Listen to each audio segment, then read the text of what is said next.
বৃশ্চিক রাশি।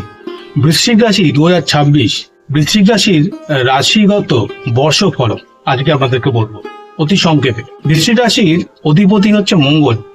এই বছরে 2026-এ আপনারা কিন্তু আর্থিক দিক থেকে খুব ব্যালেন্স করে চলবেন। কাজের জায়গায়, ব্যবসার জায়গায় আস্তে আস্তে হলেও, ধীরে ধীরে হলেও কিন্তু আপনারা উন্নতি করবেন। আপনাদের প্র্যাকটিক্যাল সেন্স, বাস্তব বোধ আপনাদেরকে এগিয়ে নিয়ে যেতে খুব সাহায্য করবে।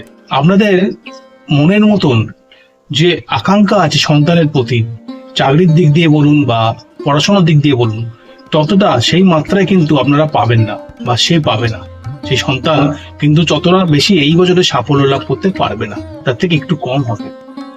যদিও তার আলাদা যে চার্ট আছে সে অনুযায়ী সেটা বিচার্য হবে, কিন্তু আপনার রাশিগত দিক দিয়ে এটা আমি বলতে পারি। দাম্পত্য জীবন মোটের ওপর ভালোই চলবে, সামান্য অশান্তি তো থাকবেই, কিন্তু তাছাড়াও সারা বছর স্বামী স্ত্রীর সম্পর্ক ভালোই থাকবে। শারীরিক সমস্যা কিন্তু আপনাদের কর্ম উদ্দীপনাকে ব্যাহত করতে পারে, সেদিকে নজর রাখতে হবে, শরীর ঠিক রাখতে হবে। শুভবার রবি ও মঙ্গল, শুভ সংখ্যা 9। যারা আমার ভিডিওটি এতক্ষণ ধরে দেখছেন তারা অবশ্যই আমার ইউটিউব চ্যানেলটিকে সাবস্ক্রাইব করে দেবেন, ফেসবুকে আমাকে ফলো করবেন এবং লাইক করতে ভুলবেন না, ভিডিওটিকে শেয়ার করবেন। নমস্কার।